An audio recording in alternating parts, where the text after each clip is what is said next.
Tänan, austatud aseesimees, lugupeetud õiguskantsler, head kolleegid siin saalis ja kõik, kes meid vaatavad.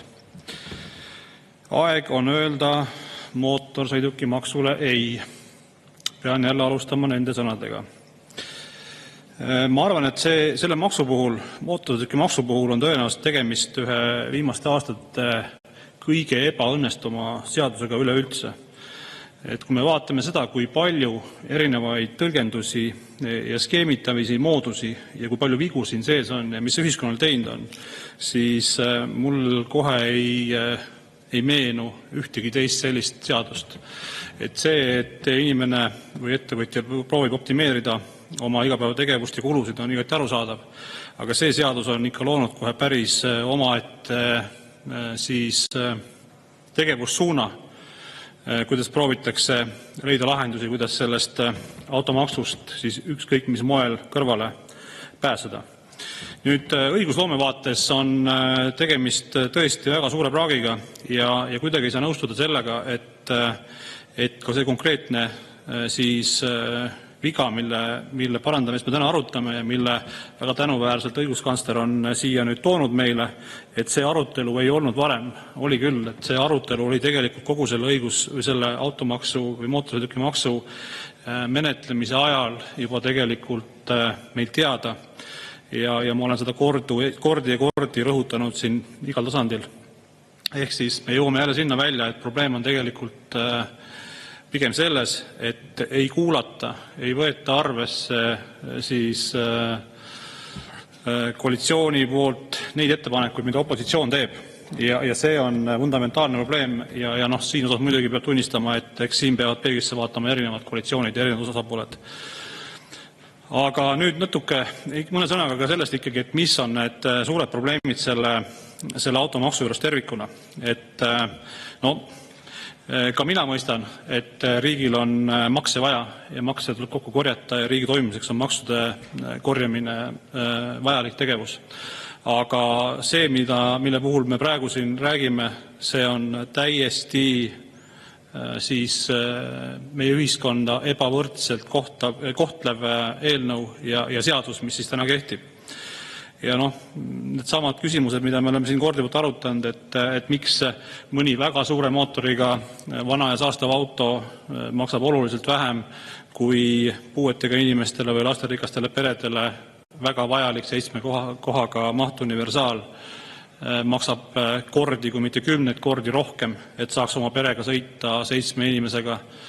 Või siis jutt sellest, et sõitke inimesed ühes autos võimalikult mitmekesi, et vähem koormata meie keskkonda on väga mõistlik, aga selle seaduse raames me pigem teeme hoopis vastupidist sellele, mida me iga päev räägime ja ühiskonnas püüame inimestele selgeks teha. Ehk siis tuleb jälle meelde see ütlus, et käige minu sõnade, mitte minu tegude järgi. Nüüd selline tegevuste ahel on siis see, et kuidas proovitakse automaksust kõrvale pääseda. Meil on hulk sõidukeid, mida saab registreerida erinevates kategooriates. N1, N1G, mis omakorda siis annavad võimaluse ka tegelikult sama sõiduki eest maksta erineva suurusega automaksu. Või siis võimalus, et inimene läheb vormistab oma linnamaasturisse sisse, pannes siis kraanikausi ja kapi tema matkaautoks, et kas see oli nagu see eesmärk, mida me tahtsime saavutada, et me surusime inimesed siis tegelema sellise skeemitamisega, et ta paneb linnamaasturisse sisse, siis kraanikausi teeb selle totruse läbi, registreerib selle matkaautoks ja maksab selle võrra siis vähem aastamaksu. No ei ole ju need kohad, mida me soovisime saavutada.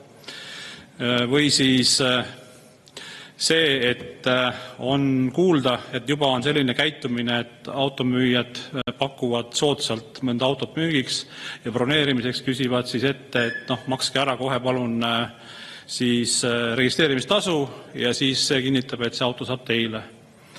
Aga siis pärast ei proogi see müüja üldse pakkudagi seda autot müüa tegelikult sellele siis soovitud ostjale, ehk siis seda võib ka ju teha ilma selle automaksuseaduseta, aga on kuulda, et see on selline uus viis, et kui varasemalt maksti siis käsiraha, et kinnitada ühe või teise sõiduki ostusoovi, siis täna tahetakse läbi selle, on tekkinud selline kelmuse viis. Palun aega juurde 3 minutit.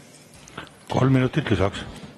Siis kuidagi ei saa ikkagi seda ebavõrdsust mainimata jätta, mis puudutab siis linnalises keskkonnas transpordi kättesaadavuse võimalusi või siis hajaasustuses ja maapiirkonnas. Et ma jällegi pean seda ära tooma, ma olen korduvalt sellest rääkinud, aga tõesti, kui selle automaksu arutelu käigus oli ministeeriumi ametnikke, kelle seisukoht oli see, et meil ei ole olulist transpordi kättesaadavuse vahet Tallinna kesklinnas või näiteks Raplas või Türil, siis ma peaks ütlema, et see on väga-väga eluvõõras lähenemine ja see on konkreetselt ühest komisjonist arutelu käigust, mida ma teile praegu räägin, siis mina julgen küll väita, et on ikka väga suur vahe, kas ma olen ja soovin liikuda ühest punktist teise Tallinna kesklinnas või soovin seda teha Türil, Põlvas, ma ei tea, Põltsamaal.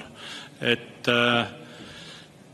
vaadates meie transpordi kättesaadavust, meie bussiliinide sagedusi ja liikumisvõimalusi, siis absoluutselt selle ebavõrdsust loova seadusega oleme pannud maainimesed palju raskemasse olukorda kui need, kes on suurlinnades elavad või siis kas või suuremates tõmbekeskustes. Et see on väga-väga oluline aspekt. Ja mina ütleks küll, et ikkagi tulenevalt ka meie Eesti Vabariigi põhiseaduse 28. paragrahvist, kus on selgelt öeldud, et lasterikkad pered ja puuetega inimesed on riigi ja kohaliku omavalitsuse erilise hoole all, siis kõige õigem on tegelikult see mootorsõidukimaksu seadus kehtetuks tunnistada ja vaadata suure luubiga üle kogu meie riigi rahandus. Siin erinevad erikomisjonid, ka Urmas Reinsalu on tegelenud selle küsimusega, on selgitanud välja, et tegelikult ei ole küsimus üldse selles, et meil kuidagi raha nagu ei oleks eelarves. Väga suured küsimärgid on selles osas, kuhu meie raha kasutatakse ja need poliitilised otsused ja vaated, kuhu siis raha suunatakse. Ehk siis automaks ei ole vältimatu, ütlen mina, ja poliitikutel tuleb võtta ennast kokku ja saada aru, et see kobarkäkk, mis siin vastu võeti jõuga, tuleb muuta kehtetuks. Aitäh! Aitäh!